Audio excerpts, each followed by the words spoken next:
Sylvain Réfaud et Pierre Jaffet. Donc Pierre Jaffet est élu sur le référent du Conseil quartier Nation Alexandre Dumas, tout ça. Sylvain Réfaud en charge de la question de la démocratie dans le 10e, et Nawel Oumer dans le 11e arrondissement, aussi en charge de la question de démocratie. Je ne fais pas d'erreur. Merci de me recevoir. Et peut-être, si vous voulez dire un mot sur la raison aussi pour vous, en tant qu'élu, de cette expérimentation.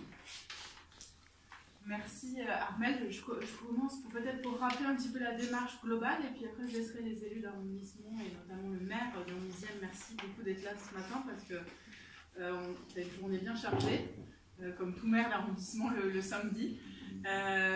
Bonjour à toutes et à tous. Merci beaucoup d'être là parce que c'est un vrai engagement là, de passer une journée et de vous investir avec nous, avec Démocratie Ouverte.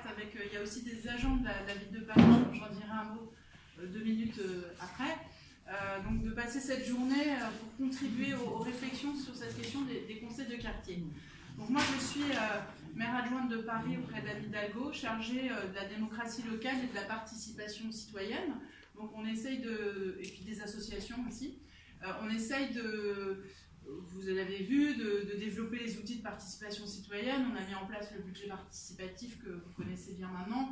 On a fait un site internet de consultation numérique, on a créé la carte de citoyen de Paris, on a essayé vraiment de multiplier les outils pour permettre aux Parisiens qui souhaitent s'engager et s'investir de pouvoir le faire vraiment de plus en plus, parce qu'on est persuadé de 2 choses.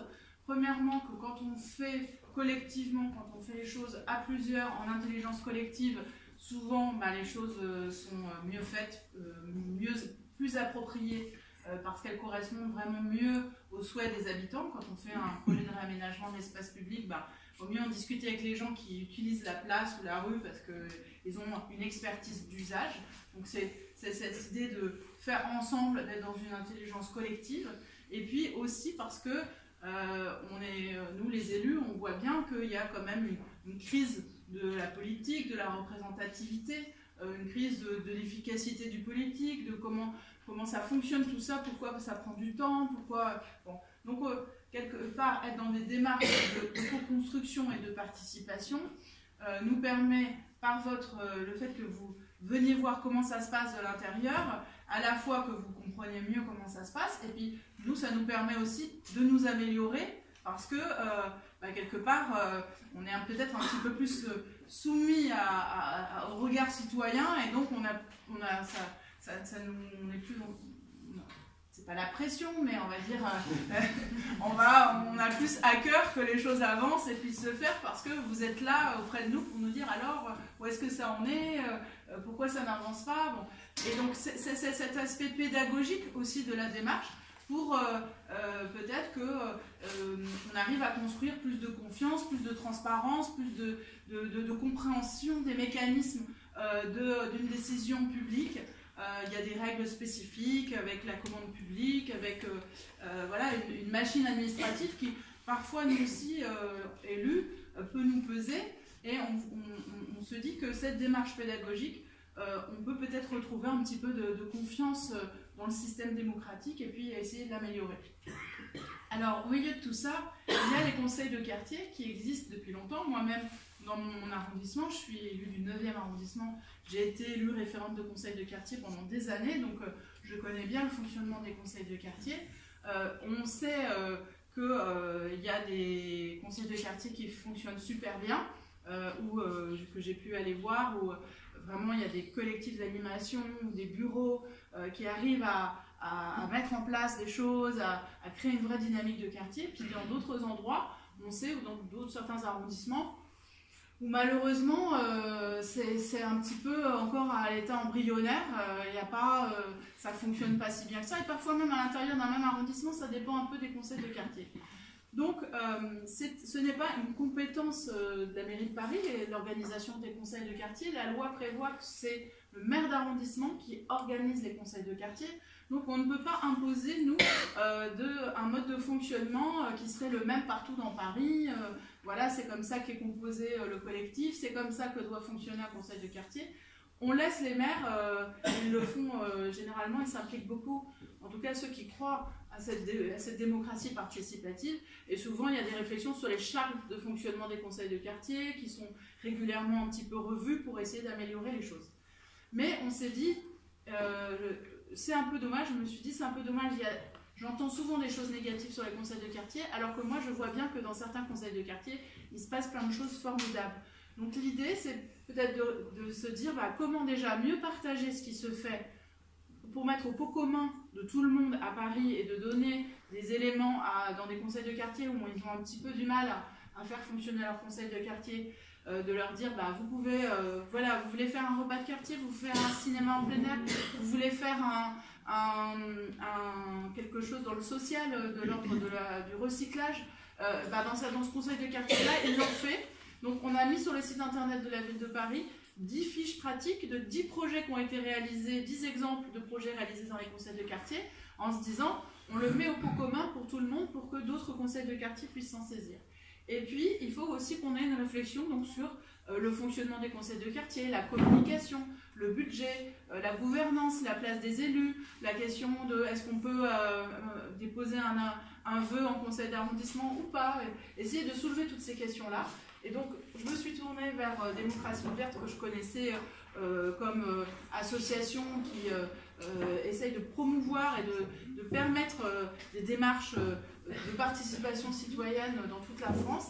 Et je leur ai demandé de nous accompagner et de réfléchir avec vous, notamment aujourd'hui et dans les mois qui viennent, à des expérimentations, des tests et des réflexions avec vous, avec des gens qui sont concrètement dans les conseils de quartier et qui peuvent avoir des idées d'amélioration et d'évolution. Et donc, voilà où on en est aujourd'hui. Et par ailleurs, j'ai mis une concertation sur Internet, là, qui vient de se terminer hier, sur un questionnaire sur comment pourrait fonctionner les conseils de quartier, qu'est-ce qui va pas, etc. On a eu beaucoup de contributions, plus que pour d'autres consultations. Donc, ça montre que c'est un sujet qui intéresse. Et ce qui est intéressant dans cette consultation, c'est qu'il y avait un tiers des gens qui ont participé sont des gens qui participent régulièrement au conseil de quartier, donc vous, des gens comme vous. Un tiers de gens qui disent « moi je suis jamais allé dans un conseil de quartier » ou vraiment « j'y suis allé une fois, puis ça m'a dégoûté, je suis partie ». Ils ont répondu au questionnaire. Et le dernier tiers, c'est des gens qui ont dit « moi je participe mais un peu de loin, comme ça ». Donc on a vraiment la panoplie de tous les styles de gens qui participent ou pas au conseil de quartier. Donc évidemment, on va en tirer les leçons de cette consultation. Et l'objectif, c'est d'aboutir d'ici l'été prochain à un guide rédigé par la mairie de Paris, mais avec vous, suite à toutes ces réflexions, un guide des bonnes pratiques des conseils de quartier, à la fois sur voilà comment, grosso modo, il faut s'organiser pour que ça fonctionne, voilà comment il faut communiquer pour que les gens participent, voilà comment on peut utiliser un budget de conseil de quartier, et puis un peu de la méthodo. Et ce guide des bonnes pratiques, l'idée c'est de pouvoir le diffuser largement dans tout Paris, que tout le monde l'ait sous la main, tous les Parisiens, tous les élus, pour essayer d'arriver à une nouvelle étape des conseils de quartier, alors qu'aujourd'hui ça fait 15 ans que ça fonctionne à Paris, et que justement je me suis dit c'est peut-être le moment de tirer un peu le bilan et de pouvoir se projeter dans les années qui viennent. Et donc tout à l'heure, pour répondre aussi à votre question, je me suis tournée vers un certain nombre de maires d'arrondissement pour leur dire, et d'élus d'arrondissement, pour leur dire voilà ce que j'ai envie de faire, est-ce que ça vous intéresse que ce soit votre arrondissement qui participe à ces réflexions et à cette expérimentation. Et donc, François Vauquelin, le maire du 11e arrondissement, Alexandra Cordebar, la maire du 10e arrondissement, avec Sylvain Réfaud, nous ont dit oui. Et puis, Catherine Barati-Elbaz, la maire du 12e aussi, nous ont dit tous les trois, c'est ceux qui ont été les plus allants pour dire on est partant, ça nous intéresse, on a envie de peut-être faire un peu évoluer les conseils de quartier. Donc voilà pourquoi ensuite c'est ces trois arrondissements et ces trois conseils de quartier on est là aujourd'hui pour le faire. Donc merci aux maires et aux élus d'arrondissement de s'investir. Ça montre que vous croyez à cette démocratie participative, que vous voyez, vous êtes partant pour éventuellement remettre en cause des petites choses et s'améliorer, et ça c'est pas tout le monde qui est en capacité aussi d'être un peu dans la remise en cause ou la réflexion pour se dire on pourrait peut-être même faire encore mieux, parce que c'est plutôt c'est carrément des arrondissements où les conseils de quartier fonctionnent bien. Donc merci beaucoup d'être là. Vous l'aurez compris, c'est le début de plusieurs mois de réflexion avec vous sur le conseil de quartier. Merci beaucoup. Merci.